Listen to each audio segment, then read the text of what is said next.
Bismillahirrahmanirrahim. Assalamualaikum warahmatullahi wabarakatuh. Alhamdulillah hari ini kita kembali lagi belajar tentang tematik. Sekarang masuk ke tema 7, subtema 3. Nah, untuk subtema 3 ini pertama kita akan belajar tentang koperasi sekolah. Nah, sebelum kita lanjut tentang koperasi sekolah, mungkin anak-anak udah tahu ya apa itu koperasi gitu kan. Nah, jadi kalau menurut Bapak Koperasi Indonesia yaitu Bapak Muhammad Hatta, bahwa koperasi adalah usaha bersama untuk memperbaiki nasib penghidupan ekonomi berdasarkan semangat tolong-menolong. Seorang untuk semua dan semua untuk seorang. Nah, jadi koperasi itu intinya adalah usaha tolong-menolong di bidang ekonomi ya. Misalkan karena koperasi ini memiliki anggota, maka usahanya itu bersama-sama, yang mana nanti usaha tersebut bisa membantu anggotanya dalam bidang ekonomi ya.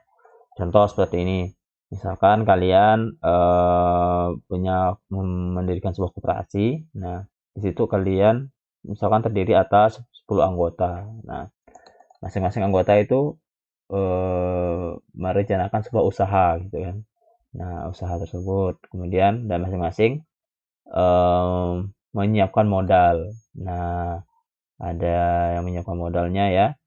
Nah, jadi dari modal tersebut, modal untuk usaha tersebut ya, digunakan untuk menjalankan usaha. Nah, keuntungan dari usaha tersebut nanti akan dibagi berdasarkan ya jasa-jasa dari para pengguna dari anggota koperasi. Nah, seperti itu. Kemudian jadi intinya koperasi itu seperti itu. Jadi untungnya itu bersama-sama ya. Nah, dari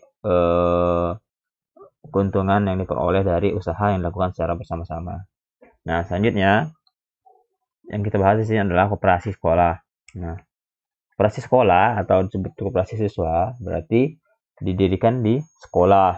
Nah, dan anggotanya siapa? Anggotanya adalah siswa sekolah. Nah, misalkan di sekolah kita itu ada, misalkan kalau jika ada koperasi sekolah, berarti anggotanya itu siswa-siswa dari sekolah kita, seperti itu. Nah, kemudian dasar-dasar pertimbangan pendirian koperasi sekolah, yaitu pertama, untuk menunjang program pembangunan pemerintah di bidang pengkoperasian melalui program pendidikan sekolah. Nah, kemudian yang kedua, menumbuhkan kesadaran berkooperasi di kalangan siswa. Kenapa? Karena inti dari berkooperasi itu kan tolong-menolong. Nah, jadi ketika udah ada rasa tolong-menolong ya, ini juga akan menemukan rasa solidaritas atau rasa kebersamaan dengan satu dengan yang lain. Nah, kenapa? Kalau kooperasi ini kan harus dijalankan secara bersama-sama, tidak bisa dijalankan secara sendiri. Nah, kemudian akan membina rasa tanggung jawab. Nah, jadi karena di sini nanti di koperasi itu ada kepalanya ya. Tidak hanya sekedar ada anggota, tapi juga ada kepala koperasi yang memimpin ya. Kemudian ada bagian-bagian yang mengatur prosesnya. Nah, kemudian jadi masing-masing anggota juga punya tanggung jawab terhadap koperasi tersebut. Nah, kemudian ada disiplin ya. Kemudian nah, disiplin contohnya ya misalkan kalian punya koperasi di sekolah di mana misalkan membuat sebuah seperti toko atau sebuah gerai gitu kan yang menjual perlengkapan sekolah. Jadi harus disiplin. Misalkan ada yang harus jaga ya jaga tempat tersebut untuk membeli gitu kan. Nah, itu harus disiplin.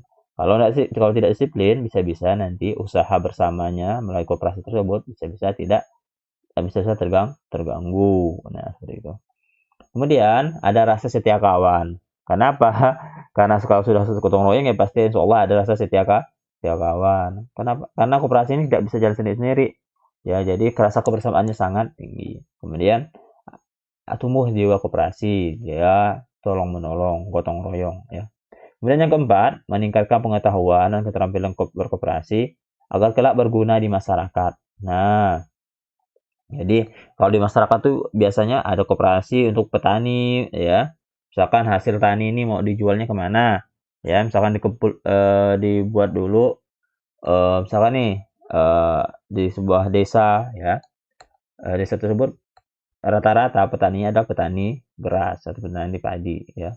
Kemudian cara menjual barang tersebut biasanya ya, kalau misalkan dibuat koperasi berarti nanti para petani hasil dari barangnya itu disimpan di koperasi ya, kemudian dijual bersama-sama melalui koperasi tersebut. Nah, seperti itu. Nah, hasilnya nanti ya dibagi sesuai dengan hasil dari pertanian tersebut. Nah, keuntungan yang diperoleh dari koperasi tersebut. Kemudian yang kelima, membantu kebutuhan siswa serta mengembangkan kesejahteraan siswa di dalam dan di luar sekolah. Kenapa? Karena nanti ada keuntungan. Karena ada keuntungan, berarti nanti ada nilai tambah bagi siswanya, ya. Sehingga mudah-mudahan memberikan kesejahteraan siswa. Nah, ya, seperti itu. Kemudian, ciri-ciri koperasi sekolah, pertama bentuknya badan usaha dan tidak berbadan hukum ya. Kemudian anggotanya siswa-siswa sekolah dan keanggotaannya selama masih menjadi siswa. Nah, jadi kalau bukan siswa, dia tidak bisa ikut menjadi koperasi sekolah. Misalkan alumni, boleh tidak? Tidak boleh, ya. Kemudian koperasi dibuka pada waktu istirahat. Kemudian sebagai latihan dan praktik berkoperasi. Kemudian melatih disiplin dan kerja, menyediakan perlengkapan pelajar. Nah, misalkan kalian koperasinya menjual perlengkapan pelajaran, misalkan pulpen, buku, penggaris, ya, seperti itu. Kemudian mendidik siswa hemat menabung. Kemudian yang ke-9, tempat menyelenggarakan ekonomi dan gotong royong. Seperti itu. Nah, gimana tahapan pendirian koperasi di sekolah? Pertama, ada persiapan. Nah, persiapan apa saja yang diperlukan di dalam mendirikan sebuah koperasi ya. Nah, itu diperlukan persiapan. Nah, kemudian setelah dilakukan persiapan, misalkan persiapan pengurusnya siapa, anggotanya siapa ya, itu namanya persiapan. Kemudian letak nanti sistemnya seperti apa, nanti udah direncanakan dulu walaupun belum ada penyusunan. Misalkan nih udah ada seperti ini kira-kira ya. Kemudian bentuk operasinya udah direncanakan juga, seperti ini ya. Kemudian udah tahu, udah disiapkan orang-orangnya, baru dipilih siapa yang akan menjadi pengurusnya. Yang kedua itu rapat pengurus koperasi, ya. Kemudian lakukan rapat pengurus koperasi. Nah, lakukan rapat, ya. Kemudian setelah rapat, dia lakukan penyusunan ADART. ADART itu artinya anggaran dasar atau anggaran rumah tangga, atau bahasa lebih mudahnya itu adalah aturan yang ada di koperasi tersebut. Nah, ya dibuat aturan karena apa ya? Karena kalau tidak dibuat aturan nanti bisa-bisa koperasinya tidak bertahan. Nah, aturan ini agar anggota-anggota dari koperasi tadi itu tertib ya, dan jalannya anggota koperasi tersebut sesuai dengan yang diinginkan.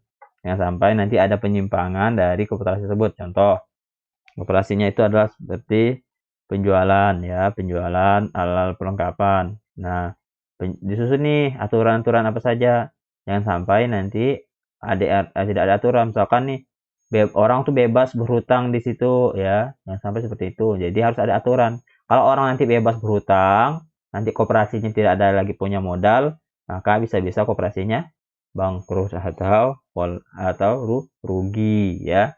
Nah, jadi beraturan ya. Kemudian yang keempat, rapat pengoperasian. Jadi dilakukan rapat. Nah, rapat tentang gimana sih nanti koperasinya ini berjalan. Nah, kemudian setelah itu baru pengajuan pengesahan kemana, ke sekolah. Udah pengajuan baru disahkan. Nah, jadi seperti itu. Jadi kemudian sebenarnya di koperasi ini kan juga ada pemimpin ya. Jadi pemimpinnya itu bisa disiapkan nanti pada saat di rapat pengurus koperasi. Disiapkan pengurusnya, ada pemimpinnya, ada ketuanya, yaitu misalkan ada juga bendaharanya ya, ada bagian-bagian yang lain. Nah, seperti itu. Oke.